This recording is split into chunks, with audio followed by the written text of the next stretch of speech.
L'Église Habas Shalom est heureuse de partager avec vous cet enseignement pour votre édification. Nous vous souhaitons une bonne écoute. Amen. Cet enseignement, il est important, je tiens à le rappeler à chaque fois que je l'aborde, parce que ce que Dieu veut, comme nous le dit la parole, c'est notre sanctification. Dieu tient à ce que nous soyons purs, que nous marchions dans la pureté, que nous marchions dans la vérité. Alléluia.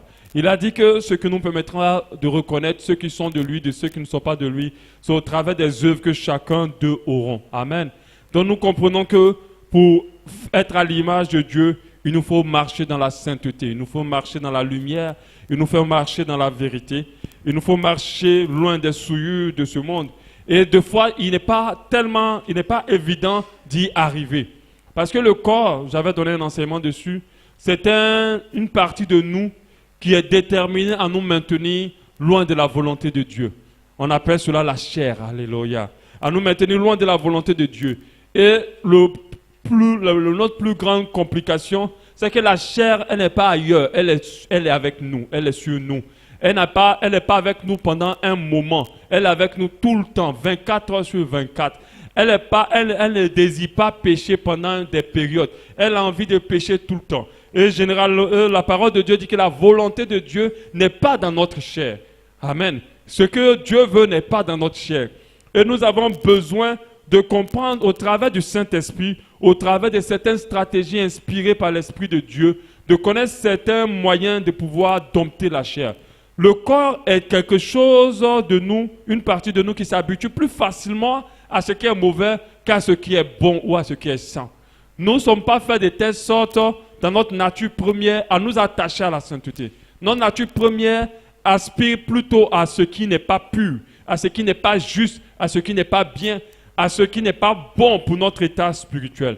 Et en chacun de nous, il y a une lutte. Il y a une lutte contre notre chair, entre notre chair et notre esprit. Notre esprit, régénéré par le Saint-Esprit, a pour désir de plaire à Dieu. Amen. Lorsque nous recevons le Saint-Esprit, nous avons un autre esprit. Et cet esprit-là veut plaire à Dieu. De telle sorte que lorsqu'on pêche, on n'est pas en paix parce qu'on a un esprit qui n'est pas d'accord avec. Quand nous lisons le livre de Galates, ce livre-là expose un combat entre l'esprit et la chair. Amen. Et il est important pour nous que notre esprit puisse avoir la victoire sur la chair. Un enfant de Dieu, c'est un enfant qui marche par l'esprit. Marcher par l'esprit, ce n'est pas seulement être conduit par le Saint-Esprit, mais seulement marcher selon les désirs de notre esprit régénéré.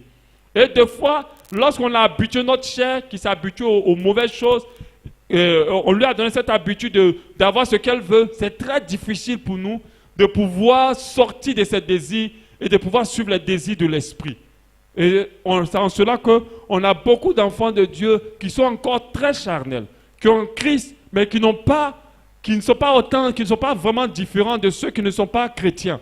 Parce que leur chair est encore jaloux, et encore en colère, encore des rancœurs, encore de la convoitise, de l'impudicité, du mensonge, de plusieurs choses. Parce qu'ils ont laissé leur chair évoluer. Ils ont laissé leur chair prendre le contrôle.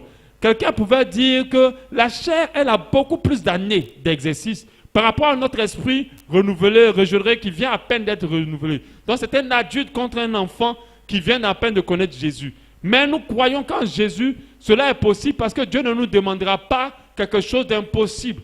Amen. Cet esprit qui était à peine renouvelé peut dompter la chair. C'est pour ça que l'apôtre Paul pouvait dire, je traite durement mon corps, je le tiens assujetti, afin que moi-même, après avoir prêché aux autres, je ne dois pas être rejeté. Une chose qu'on ne doit jamais dissocier de la foi et de la marche chrétienne, c'est la sanctification. On ne peut jamais dissocier cela de la marche chrétienne. On ne peut pas la mettre de côté pour dire que non, le plus important, non. Le plus important, c'est de se sanctifier.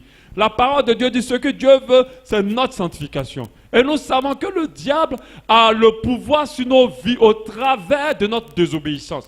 Parce que le diable n'a aucun droit sur nous. Mais tous les droits qu'il obtient, c'est dans notre désobéissance qu'il arrive à jouer dans notre vie. Si le Satan joue encore dans ta vie, c'est que ton cœur n'est pas totalement attaché à Dieu et tu ne marches pas dans une pleine obéissance au Seigneur. Alléluia. Nous sommes dans une période, une saison du royaume de Dieu en griffe, ou du retour du Seigneur, où beaucoup sont en train d'abandonner la foi. L'abandon de la foi va se matérialiser par la légèreté de la marche de beaucoup, par la légèreté des paroles de beaucoup, par la légèreté des regards de beaucoup, par la légèreté des pensées de beaucoup. Et beaucoup vont lâcher la main. Amen. Et c'est dans ce moment-là, au contraire, nous qui sommes en Christ, nous savons que ce que Dieu veut, c'est notre sanctification. Nous devons plus nous attacher à lui et marcher dans la pureté. Aujourd'hui, le péché est de plus en plus banalisé. Le péché est de plus en plus banalisé. Pas par rapport à tout le monde, mais pas dans le cœur même des enfants de Dieu. Les enfants de Dieu sont à un niveau où ils tolèrent beaucoup plus de choses. Où ils regardent beaucoup plus de choses. Où ils disent beaucoup plus de choses. Ils se permettent d'avoir beaucoup plus de rancœur, beaucoup plus de colère. Or, avant, ce n'était pas le cas. Quand tu as l'Esprit de Dieu, tu te sens très souillé rapidement lorsque tu n'es pas dans la volonté de Dieu. Donc, en continuant par rapport à cette stratégie, on va voir la stratégie 34. Ce sont des stratégies pour nous aider à pouvoir marcher dans la sainteté, à vaincre la tentation. Alléluia. Et je pense que la victoire est aussi dans la sagesse. Amen. La victoire est aussi dans la sagesse. Si tu pries, tu jeûnes. Si tu n'as pas de sagesse, tu vas être vaincu. Parce qu'il faut associer la prière, le jeûne aussi à la sagesse que l'Esprit de Dieu nous donne. La stratégie 34 dit, il faudra vouloir et vivre dans la sanctification, car Dieu ne peut te forcer de mener une vie que tu refuses. Il est très important pour nous de venir à Jésus. Mais nous devons comprendre que la sainteté n'est pas une obligation. La sainteté n'est pas une imposition. Dieu ne nous impose pas la sainteté. C'est-à-dire que toi-même, tu ne vas pas te lever comme ça, puis tu vas te trouver en train de te sanctifier tout seul, sans le vouloir. Ce que je suis en train d'expliquer, c'est que celui qui veut marcher dans la sainteté doit désirer la sainteté. Celui qui veut marcher dans la sanctification doit aspirer à cela. Il y a des personnes qui se plaisent dans la saleté. Il y a des personnes qui se plaisent dans le péché. Dieu ne pourra jamais les libérer du péché. Ces personnes-là ne pourront pas vivre la sainteté. Parce que notre Dieu a une manière de fonctionner à l'homme qui n'a pas changé. Il a toujours donné la liberté à l'homme de faire le choix de ce qu'il veut. Bien sûr, en restant à côté pour parler et donner son conseil. Amen. Nous devons comprendre que Dieu ne nous imposera jamais rien. Dieu ne va jamais rien nous imposer. Nous devons comprendre aussi que dans tout ce que nous devons faire, il y a notre part à jouer. Je me rappelle des premiers chrétiens qui idéalisaient la marche chrétienne. Qui étaient là seulement si je vis dans la sainteté, c'est parce que le Saint-Esprit ne me donne pas assez de force, mais c'est parce que le Saint-Esprit ne me conduit pas. Ils pensent que Dieu a tout fait. Oui, Christ a accompli pour notre salut. Et moi, quand j'explique un peu le salut aux gens, je dis le salut c'est quoi? On est venu juste ouvrir la porte, c'est tout. Après, il faut à toi de marcher pour rentrer. Les gens pensent qu'on n'a plus un rôle à jouer. Non, on a notre partie à jouer dans notre salut.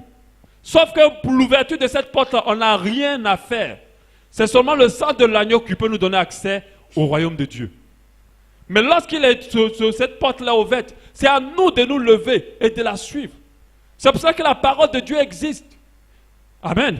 Si on n'avait rien à jouer dans notre sanctification, dans notre salut, alors la parole de Dieu ne nous servira à rien. On lui suffisait juste d'accepter Jésus et puis on est sûr qu'on va marcher dans la lumière, dans la sainteté et être sauvé. Pour pouvoir marcher dans la sainteté, il faut que toi-même tu le désires. Il faut que toi-même tu le désires. Dieu va te donner la force, mais il faut que toi tu l'utilises. Dieu va te donner les capacités, mais il faut que toi tu l'utilises. Si tu ne désires pas la sainteté, tu ne peux pas vivre dans la sainteté.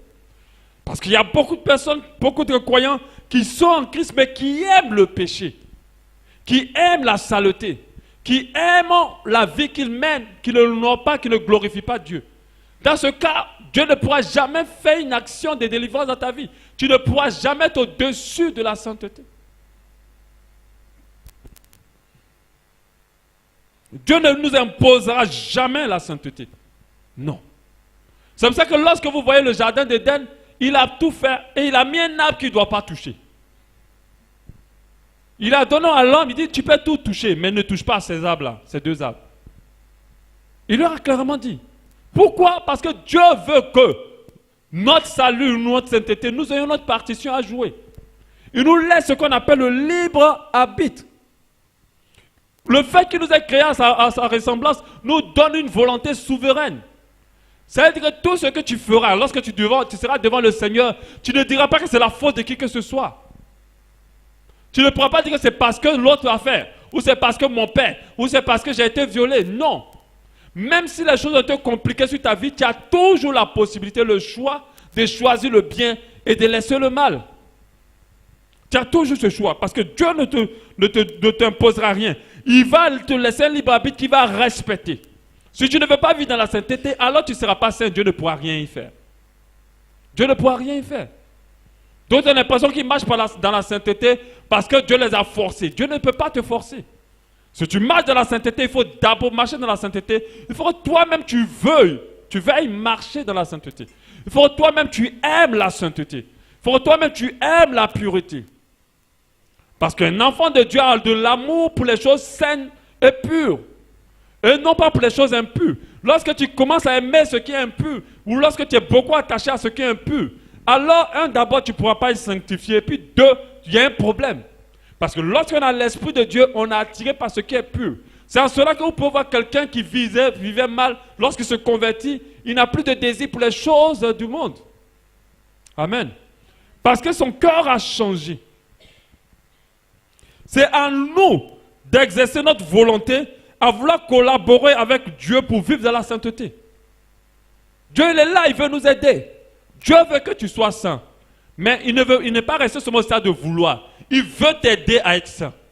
Mais il ne peut pas t'imposer à toi de devenir saint si tu ne veux pas son aide pour l'être. Il veut. Il t'a donné la capacité. Parce que tout ce que Dieu nous demande n'est pas impossible. Dieu ne va jamais nous permettre de demander quelque chose que nous ne pouvons pas faire, en fait. Donc, à côté, il vient nous aider. Mais pour t'aider, il faut que tu veuilles. Dieu ne fera jamais rien dans ta vie si tu ne lui donnes pas l'occasion de le faire. Dieu ne va jamais occuper une place que tu ne lui as pas donnée. Si ta vie, tu l'amènes avec toi-même, alors tu l'amèneras seul. Il ne t'aidera pas. Il faut que tu aimes la sainteté. C'est pour ça qu'il a dit à Deutéronome 31, je mets devant toi le mal, le bien, le mal, la mort, la vie, mais je te conseille. Il n'a pas dit je t'impose. Il n'a pas dit je t'oblige. Il n'a même pas dit je te commande. Il dit je te conseille de choisir la vie. Je te conseille de prendre le bien. Je te conseille de te sanctifier. Il dit je mets devant toi l'impureté, le péché. Parce que le péché, il est là. Dieu le met devant nous aussi. Il permet à ce que le diable brandisse tout type de péché devant nous. Et Dieu ne fait rien pour l'écarter. Il met aussi à côté de nous la sainteté. Mais il dit je te conseille de choisir la sainteté. Il faut que toi, tu veuilles être saint pour que Dieu puisse t'aider à être saint. Donc, il revient à nous de choisir la sainteté. On n'est pas des robots à qui Dieu impose la sainteté. Amen. Donc, si tu n'aimes pas la sainteté, si tu n'aspires pas à la sainteté, alors tu ne pourras pas être saint. Si tu aimes l'impureté, tu aimes la saleté, alors tu demeureras impur et sale. Et tu ne vas pas faire la volonté de Dieu qui dit ce que je veux, c'est votre sanctification. Amen. Il faut que tu apprennes à aimer la sainteté. Lorsqu'on regarde l'histoire de Sodome et Gomorrhe, quand les anges ont sauvé Lot et sa femme et tout le reste, ils ont seulement dit ne regardez pas derrière. Mais est-ce qu'ils les ont imposé de ne pas regarder derrière? Non. Ils ont seulement dit on va devant, personne ne regarde derrière. Lot et ses filles ont choisi de regarder devant. Sa femme, elle a choisi de regarder derrière. Elle s'est transformée en sel. C'est-à-dire, nous sommes en Christ. La sainteté ne nous est pas imposée. Dieu nous dit à chacun, regarde devant, éloigne-toi de ce péché. Arrête de voler, arrête de mentir, arrête de convoiter, arrête d'avoir de la haine. Il dit ça. Maintenant, chacun choisit. Chacun choisit d'obéir ou pas. De telle sorte que malgré l'obéissance de Lot, sa femme a pris pour sa part seule. La sainteté est individuelle ainsi que le salut. Et personne ne pourra pointer qui que ce soit pour dire que c'est lui qui a fait que je ne me suis pas sanctifié. Chacun va payer le prix ou assumer sa vie. Amen. Même si ton pasteur est mauvais, cela ne te donne pas de raison pour que toi tu vives dans le péché. Parce que d'autres disent que non, je n'étais pas dans une bonne église. Non. Ce n'est pas une bonne église qui fait des vrais chrétiens. Ce n'est pas une bonne église. Même dans les bonnes églises, il y a des brebis galeuses. Même dans les fausses églises, il y a des chrétiens sanctifiés et qui craignent Dieu. Tout va partir de la révélation que tu as eue de Christ. Même dans une fausse église, tu peux avoir une bonne révélation de Christ. Amen. Donc, c'est que notre sanctification est individuelle. Elle n'est pas liée à notre assemblée. Elle vient de notre désir à suivre Christ. C'est comme ça, lorsque vous vous trouvez dans une assemblée où le pasteur doit veiller sur vous à être saint, vous avez un problème. On ne peut pas lutter pour que les gens deviennent saints. On ne peut pas les surveiller pour qu'ils vivent dans la sanctification. Non. Personne ne peut veiller sur quelqu'un jusqu'à ce qu'il vive dans la sanctification. Personne. Il faut que la personne aime la sainteté pour pouvoir vivre dans la sainteté. Si tu n'aimes pas la sainteté, on peut mettre toutes les caméras possibles sur toi, tu pécheras toujours. Parce que déjà le péché commence par les pensées. Amen. Ça commence par les pensées. Lorsque on se confesse à Dieu, on ne se confesse pas seulement pour tout ce qu'on a fait ou tout ce qu'on a dit, mais on se confesse aussi pour tout ce qu'on pense. Parce que sur notre pensée, nos pensées ne sont pas pures, nous péchons contre Dieu.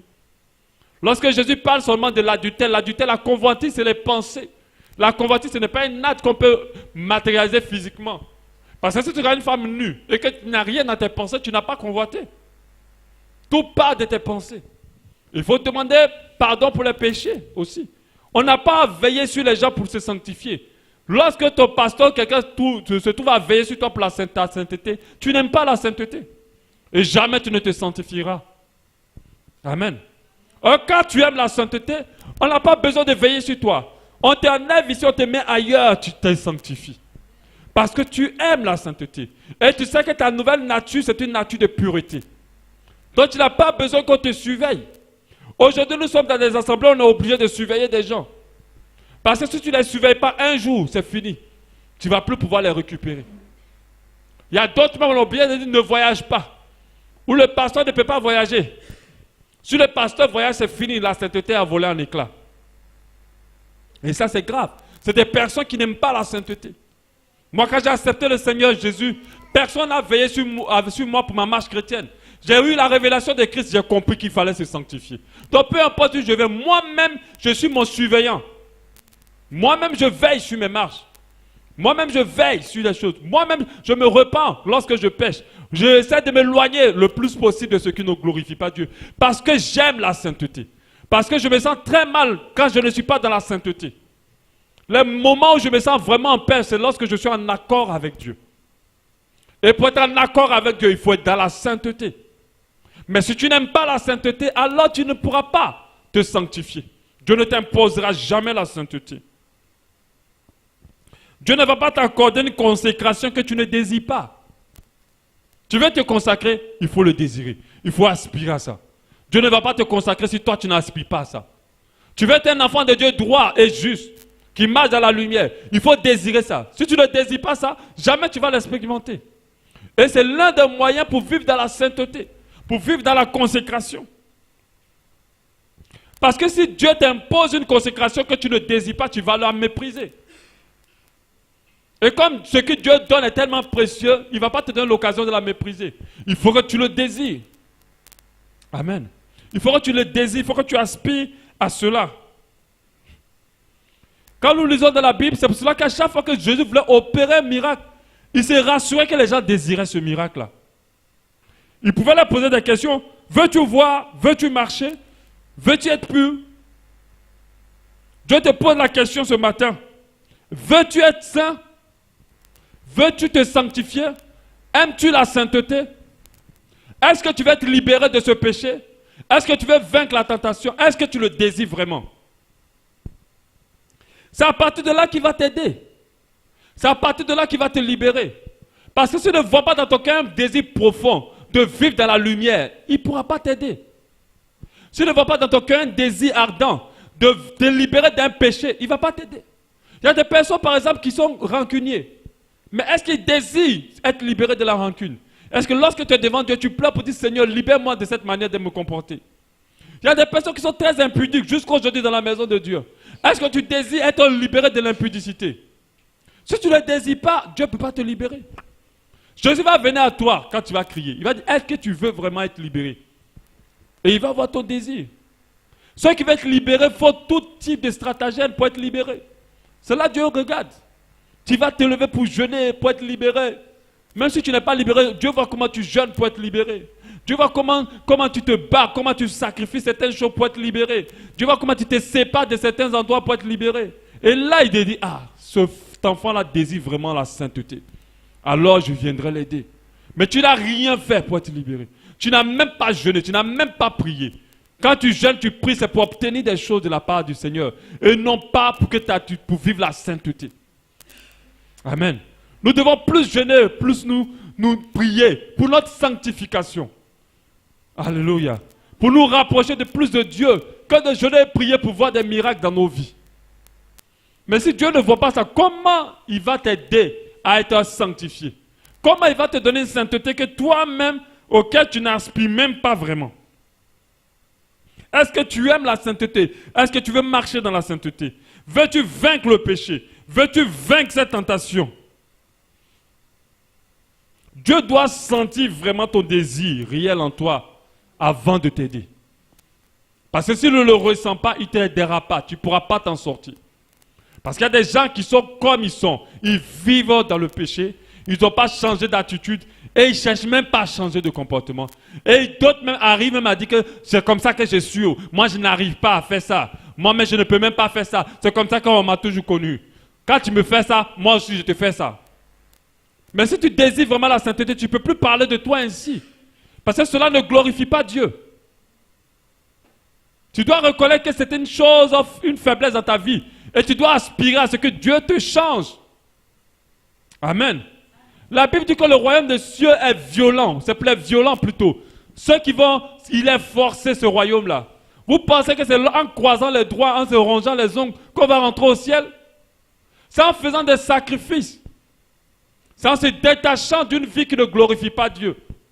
C'est en marchant dans la pureté, en renonçant de fois à avoir raison pour glorifier Dieu. En aspirant à la sainteté, en souffrant dans la pauvreté parce qu'on veut honorer Dieu. Mais aujourd'hui, le monde évolue de telle sorte que les gens ne sont plus prêts à sacrifier, à vivre une vie de sacrifice pour pouvoir honorer Dieu. Dès que les intérêts de Dieu se tirent avec leurs propres intérêts, on préfère d'abord mettre les intérêts de Dieu de côté. Parce qu'ils n'ont pas la foi. Ils ne se disent pas que Dieu est à côté d'eux et que Dieu voit. Ils ne croient pas que Jésus reviendra et qu'il rendra à chacun selon ses œuvres. Amen. Il faut aspirer, il faut désirer la sainteté. Si ton être n'a pas pris la décision fermelle de vivre dans la sainteté afin d'abandonner le péché, en collaboration avec le Saint-Esprit, tu ne pourras pas t'arrêter de pécher. Il faut de la volonté, il faut te décider. Amen. Dieu ne va pas te forcer à t'empêcher de pécher. Parce qu'il y a d'autres qui pensent que Dieu empêche de pécher. Il ne va pas te forcer. Si tu veux pécher, il te laissera pécher. Mais fais attention, la grâce est trompeuse. D'autres se disent que quand je pêche, si Dieu ne m'a pas frappé, c'est qu'il n'a pas considéré. Attention, la grâce est trompeuse. Avant, lorsque tu pêches, tu avais ta récompense immédiatement. Tu étais totalement détaché de Dieu. Aujourd'hui, Dieu a tellement lutté pour t'avoir qu'il ne te laisse pas aussi rapidement. Mais ce n'est pas parce qu'il ne te laisse pas aussi rapidement qu'il ne peut pas te laisser un jour. Amen. Il rendra à chacun selon ses œuvres. C'est de ta responsabilité, c'est de notre responsabilité de ne plus vouloir vivre dans le péché. Amen. C'est de notre responsabilité, ce n'est pas de la responsabilité de Dieu. C'est à partir de là que Dieu peut nous aider à sortir dans le péché. Si tu aimes le péché, Dieu ne peut rien pour toi. Si tu aimes l'impureté, Dieu ne peut rien faire pour toi. Si tu es habitué au péché, Dieu ne peut pas te libérer. Amen. Parce que la sainteté commence d'abord par la haine du péché. Si tu ne détestes pas quelque chose, tu ne pourras jamais t'en détacher. Si tu veux te détacher du péché, commence à le haïr. Si tu trouves des raisons de rester dedans, alors tu auras un problème. Beaucoup d'enfants de Dieu ont des péchés qu'on appelle des péchés mignons. Ils ont laissé tout, mais il y a des choses qu'ils ne veulent pas laisser. Qui sont juste à côté de toi, ils se donnent le droit. Mais aucun péché n'est toléré par notre Dieu. Il est saint. Et quand on parle de sa sainteté, on parle de sans tache. Aucune tache. La Bible dit en Proverbe 8,13, la crainte de l'Éternel, c'est la haine du mal. La crainte de l'Éternel, c'est la haine du péché. Si tu crains Dieu, tu dois haïr le péché. Tu dois te dire tout ce qui ne plaît pas à Dieu, je ne l'aime plus. Donc il y a des gens qui vivent dans le péché et attendent que Dieu vienne d'abord les frapper pour arrêter. Ça veut dire tant que Dieu n'a pas encore frappé pour eux, Dieu n'a pas de problème. Faites très attention. Dieu n'a pas besoin de frapper pour que tu réalises. Sa parole est là pour nous dire que ça, c'est pas bon, ça n'en pas. C'est à nous de le réaliser par le Saint-Esprit, de nous détacher de cela. Tu n'as aucune raison de pécher. Tu n'as aucune raison d'aimer le péché. Dieu va toujours te parler afin que tu quittes. Si tu refuses de résister devant la tentation, tu ne vas jamais y arriver. Dieu ne va jamais prendre ta place pour te sortir de là. Donc tu dois comprendre qu'il faut que tu haïsses le péché. Tu dois comprendre qu'il faut que tu désires la sainteté. Tu dois comprendre qu'il faut que tu prennes plaisir à la sainteté pour que Dieu te donne la capacité de te sanctifier. Si tu ne prends pas plaisir à la sainteté, alors Dieu ne pourra pas te libérer. Si tu as trouvé une raison, qu'elle soit comme tu veux, pour rester dans un péché, alors tu resteras dans ce péché-là jusqu'à ce que tu meurs, jusqu'à ce que Jésus te récupère. Et si c'est le cas, tu n'es pas sauvé. Amen. Parce que le royaume de Dieu est forcé, c'est que par les sacrifices qu'on y arrive. C'est en quittant, en abandonnant, en acceptant de souffrir maintenant pour avoir la vie éternelle, que de renoncer au sacrifice maintenant pour profiter de cette vie, pour rater le royaume. Ceux qui rentreront aux cieux, c'est ceux qui auront accepté de sacrifier leur désir pour la volonté de Dieu. Amen. Il faut que tu haïsses le péché. Il faut que tu aimes la sainteté pour que Dieu te permette de vivre dans la sainteté. Donc si tu n'aimes pas, vraiment si tu es attaché à un péché, alors demande au Seigneur de créer la haine de ce péché dans ton cœur. Demande au Seigneur de te donner l'amour de la sainteté. Alléluia. Demande au Saint-Esprit de le produire en toi. La stratégie 35. Considérez le péché comme de la boue face à l'excellence de la connaissance de Christ. Alléluia. Donc à chaque fois que tu es tenté, tu dois te dire dans ta tête que ce que je vais commettre là va compromettre ma relation avec Dieu. Va compromettre ma connaissance avec Jésus. Va compromettre mon rapprochement avec Jésus. Donc quand tu pèses cela, tu dois comprendre qu'il n'y a rien qui a assez de valeur pour t'empêcher d'être en bonne phase avec Jésus. Mais tout va partir de la révélation que tu as de Christ. Le Seigneur m'a parlé, m'a dit que si tu n'as pas la révélation de Christ, il y a plein de choses que tu ne peux pas comprendre.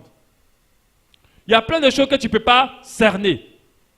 Pendant qu'on est en train de parler des paroles importantes du royaume, tu auras l'impression qu'on raconte n'importe quoi. Si tu n'es pas, si tu es dans cette disposition, alors prie pour la révélation de Christ. Parce que moi je me dis, quand tu as goûté à Jésus, on n'est plus sur ton dos pour te sanctifier. On n'est plus sur son dos pour apprendre à aimer Dieu. Naturellement, tu as envie d'aimer Dieu, tu as envie de te sanctifier. Même si tu pêches, tu ne te prends pas plaisir au péché. Mais si tu n'as pas la révélation de Christ, alors tu es dans la religion. Et un religieux fait tout de ses propres forces.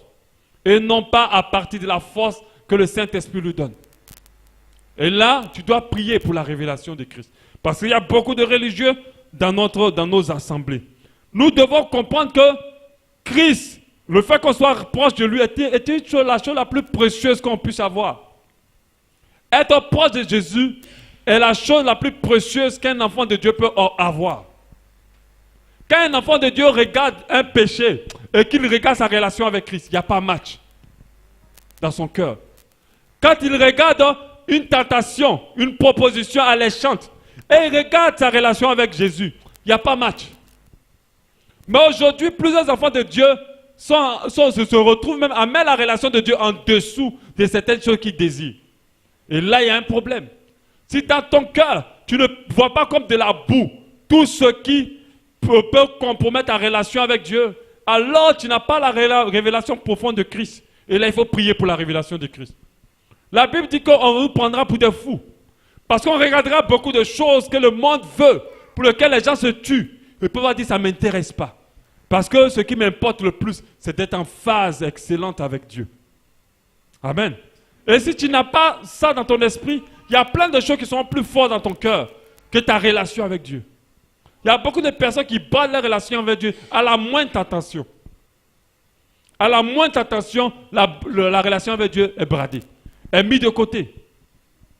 Or, notre plus grand trésor, c'est la connexion avec Jésus. Philippiens 3, 8 dit, « Et même je regarde toutes choses comme une perte, à cause de l'excellence de la connaissance de Jésus-Christ, mon Seigneur, pour lequel j'ai renoncé à tout, et je le regarde comme de la boue, afin de gagner Christ. » L'apôtre Paul a eu une bonne révélation de Christ. Donc il regarde aujourd'hui toutes choses comme une perte.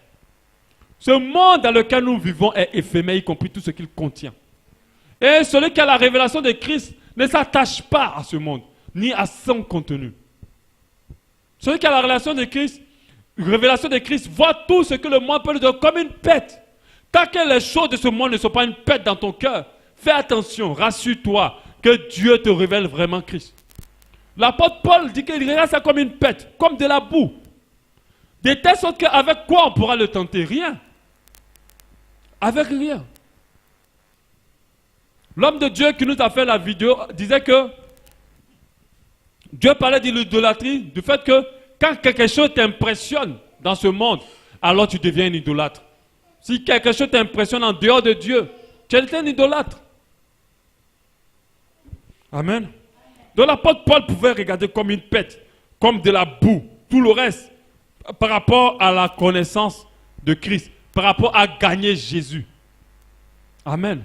Le fait d'avoir accepté Jésus ne l'a pas scellé à jamais dans ton cœur. Tu dois entretenir Christ en toi. C'est pour ça que la Bible nous dit, n'éteignez pas, n'attristez pas l'esprit, n'éteignez pas l'esprit. Nous devons entretenir Christ en nous. À chaque fois que nous désobéissons à la parole de Dieu, Christ est bousculé en nous. Et nous devons comprendre que ce monde et tout ce qu'il contient est de la boue par rapport à l'excellence de la connaissance de Christ. Il va arriver un jour, chacun de nous va se rendre compte que ce monde était vraiment rien. Déjà, quand on voit la mort et on voit les gens mourir, on peut comprendre qu'il n'est rien. Mais notre chair nous permet de réaliser, nous pousse des fois à réaliser que le monde est plus important que Christ. Amen. Et si tu n'as pas vu le monde comme de la boue, il sera difficile pour toi de te sanctifier. Parce qu'on n'attire pas les mouches avec du vinaigre. Le diable ne viendra pas te tenter avec ce qui n'est pas dans ton cœur. Il va te tenter avec les convoitises et les désirs de ton cœur. Mais quels sont les désirs du cœur d'un enfant de Dieu? C'est Christ normalement. Mais si tes désirs sont le monde et tout ce qu'il contient, et que tu ne les vois pas comme de la boue, alors tu tomberas facilement dans le péché, dans la compromission. Tu ne pourras pas te sanctifier. Parce que le diable n'est pas une personne physique pour se fatiguer, ni pour se décourager. Il te tentera de toutes les manières. Et c'est ce qu'il a fait avec Christ.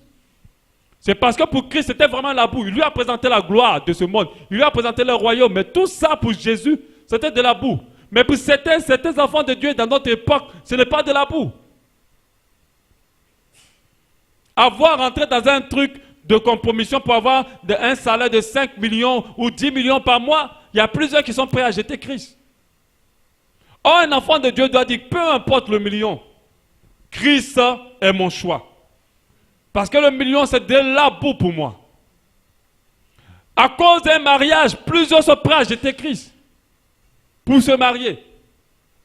Tu vas te trouver avec un homme qui n'a même pas la gloire, qui ne glorifie pas Dieu et qui veut te mettre dans quelque chose de bizarre. Sauf qu'il a des moyens, sauf que c'était un bon mari en griffe. Et à cause de ça, tu te compromets. Tu n'as pas vu cet homme et tout ce qu'il a à te proposer comme de la boue. Parce que tu n'as pas la révélation de Christ. Amen. Et là, il faut prier pour la révélation de Christ. Il faut apprendre à voir ce monde et tout ce qu'il contient comme de la boue. Tu dois voir ça. Tu dois te dire comment je peux frustrer Dieu. À cause de 5, 10 minutes, 15 minutes de plaisir. Ah non, je n'accepte pas. Comment je peux frustrer Dieu? À cause de tel million. Non, Jésus est plus important que ça. Comment je peux abandonner Dieu? À cause de tel présent éphémère. L'argent n'est pas éternel. Les voitures ne sont pas éternelles. Tout est éphémère. On a vu des gens milliardaires revenus très pauvres. Donc tout est éphémère. Comment je peux laisser un Dieu éternel pour choisir un bien éphémère? Tu dois te dire ça. Et quand tu vas regarder, tu vas dire non, ce bien-là, et tu l'abous.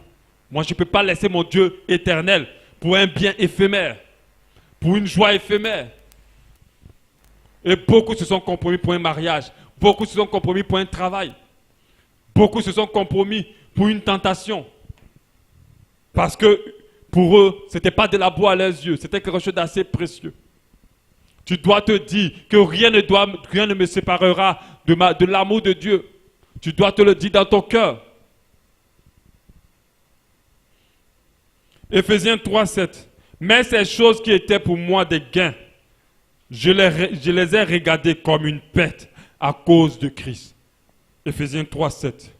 Mais ces choses qui étaient pour moi des gains, je les ai regardées comme une perte à cause de Christ. Pourquoi allons-nous abandonner Dieu juste pour recevoir la gloire et la célébrité de ce monde? Pour jamais. Et c'était le secret que Paul avait dans son cœur. Rien dans ce monde était plus important que Jésus. Est-ce que tu as ce niveau-là dans ton cœur? Est-ce que rien dans ce monde n'est plus important que Jésus dans ton cœur? Parce que s'il y a des choses qui sont au-dessus de Christ, alors tu auras du mal à te sanctifier, à glorifier Dieu.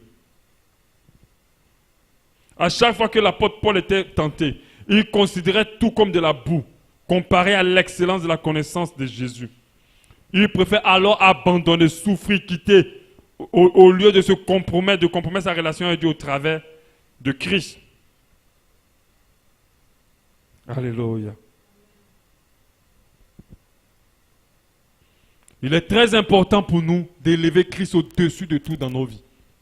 Il est très important pour nous de mettre Jésus au-dessus de tout. Des fois, d'autres le disent, mais dans leur cœur, ce n'est pas vrai. Ce n'est pas réel. Christ n'est pas au-dessus de tout. Ce qui remplit leur cœur, ce qui alimente leurs soucis, leurs inquiétudes, ce n'est pas comment plaire à Dieu de plus en plus. Ce n'est pas comment me rapprocher de Jésus, comment abandonner tel péché pour lui plaire encore, comment lui être utile. Mais c'est plutôt comment faire pour avoir, comment faire pour payer, comment faire pour obtenir. Parce que Jésus n'est pas au-dessus de tout dans leur cœur. Amen. Il faut qu'on puisse élever Jésus. Si Jésus n'est pas au-dessus de tout dans nos cœurs, alors on ne va pas avoir cette capacité-là de voir les propositions du monde comme de la boue. Nous devons avoir de la haine et de l'horreur du péché. Parce que c'est cela qui va nous produire en nous l'excellence de la connaissance de Jésus-Christ. Amen. Nous devons vraiment apprendre à mieux jauger. Parce qu'il n'y a rien dans ce monde-là qui est plus important que la connaissance de Jésus dans nos cœurs. Stratégie 36 pour terminer.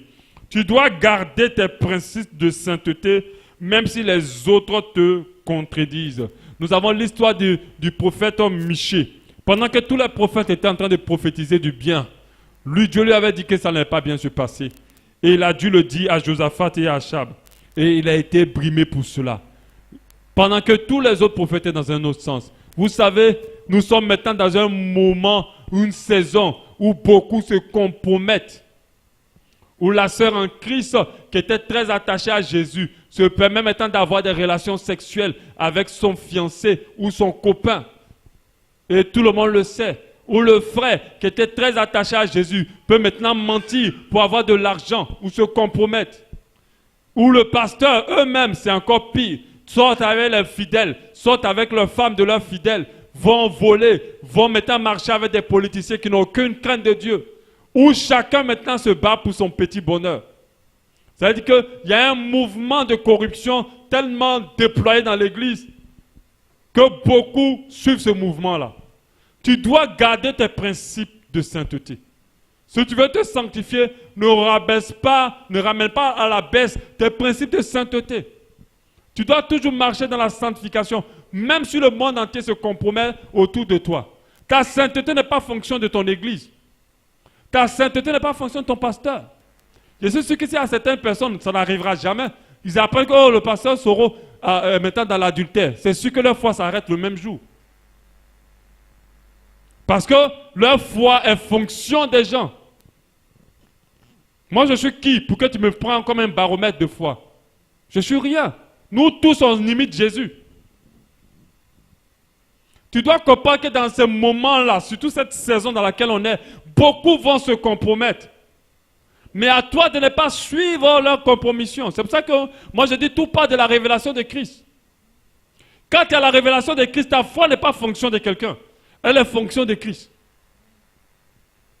Parce que moi j'ai vu des gens s'associer pour dire, ah, tu veux rester sain, hein, tu vas rater. Suis-moi seulement, viens t'inscrire ici, viens faire ça, tu vas voir, ça va marcher. Il y a d'autres qui se lèvent, ils vont même chez les gangas ensemble. Des chrétiens vont se laver là-bas pour le mari. Ensemble. Parce que la soeur qui l'amène là, c'est une responsable de l'église. Amen. Ta sainteté doit être fonction de Jésus et de sa parole. Si tu veux vaincre la tentation, tu dois maintenir tes principes de sainteté au même niveau et de pureté, sans les rabaisser, sans les renier. Parce que les gens autour de toi peuvent se compromettre, même les enfants de Dieu. Ce n'est pas parce qu'un pasteur a menti devant toi ou un frère a menti devant toi que toi tu peux maintenant mentir. Ce n'est pas parce qu'une soeur vit en concubinage avec son mari, son copain, que toi tu peux maintenant accepter, parce que c'est ce qui se passe. Tu ne dois jamais baisser, même si tu changes de pays. Parce que toi se dit que peut-être que c'est en Afrique qu'on se sanctifie plus. Quand ils vont en Europe, ils sont un peu plus libéraux, donc ils revoient leur niveau de sainteté. Ce n'est pas vrai. La parole de Dieu n'a pas changé. C'est pas pareil, maintenant tu es en Europe, tu vas maintenant porter des petites culottes en train de marcher dans la rue. Soit que bon, ici c'est la manière de s'habiller, mais non. Dieu dit que de cacher ta nudité en tant que femme. Même si en Europe tous les frères et les sœurs mettent des culottes, toi non. Amen. Et tu dois garder ce niveau-là. Même si le monde autour de toi se compromet. Même si tu apprends que le frère ou la sœur qui est un modèle pour toi, c'est compromis. Il faut prier pour lui pour qu'il se relève. Mais que cela ne bouscule pas ta foi. Moi, même si le grand pasteur, même le pasteur que j'admire, même si demain on dit que c'est compromis, ça ne va même pas bousculer ma foi. Mais cela ne va pas arriver au nom de Jésus. Mais ça ne va pas bousculer ma foi. Parce que ma foi n'est pas fonction de l'homme. Elle est fonction de Christ. Et Christ n'a point péché. Et mon niveau de sainteté n'est pas fonction des gens. Parce qu'il y a d'autres, tellement le niveau de sainteté est élevé par rapport aux autres, ils ne font plus d'efforts. On va demander plus à celui à qui on a donné plus. Et c'est ce que la parole de Dieu dit. Il y a des gens, leur foi est fonction dans l'environnement. Si les gens se sanctifient, alors ils sont plus motivés à se sanctifier. Si les gens ne se sanctifient plus, eux ne se sanctifient plus. Si les gens prient beaucoup, eux ils prient. Si les gens ne prient plus, ils ne prient pas. Or, tu ne dois pas avoir une foi fonction de ça. Elle doit être fonction de Dieu et du Saint-Esprit. Amen.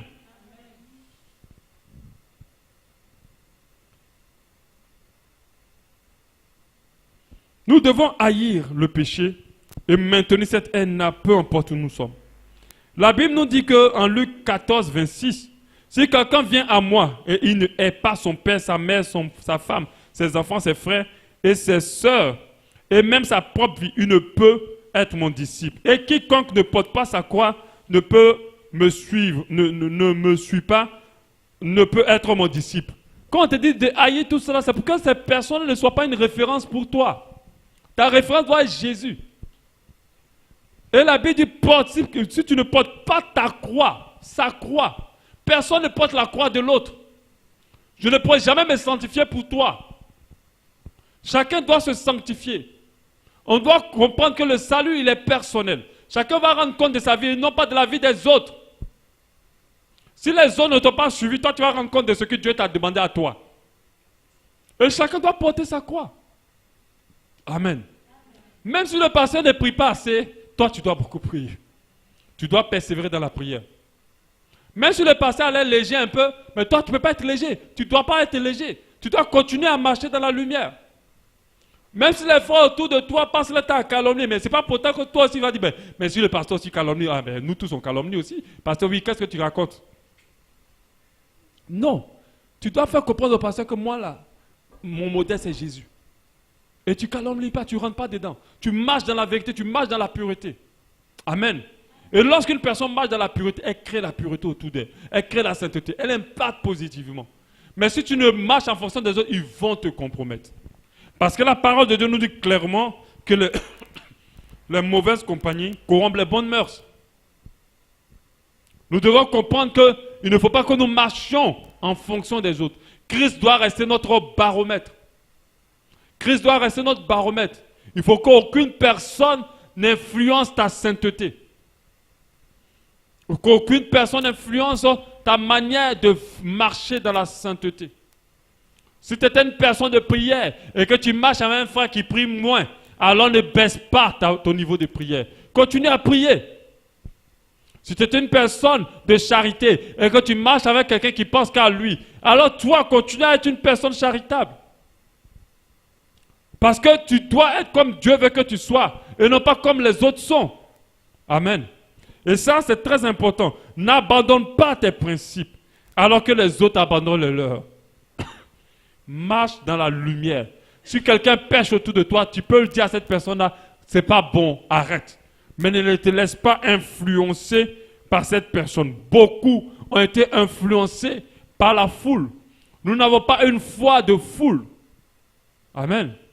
Nous avons une foi individuelle, une relation avec Dieu. Je disais tout à l'heure pendant qu'on priait que quand le Seigneur vient avec sa présence, il va donner selon la soif de chacun.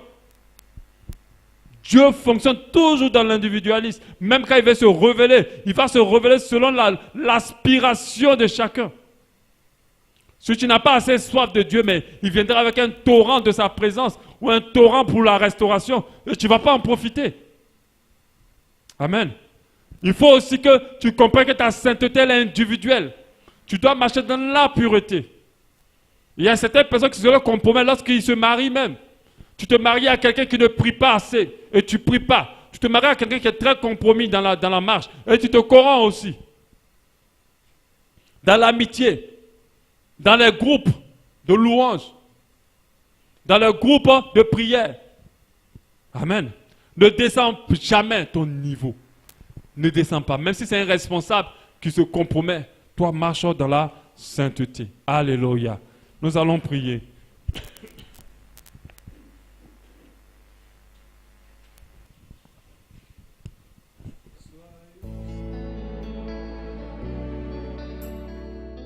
L'Église Abba Shalom remercie le Seigneur pour cet enseignement qui perfectionnera votre foi.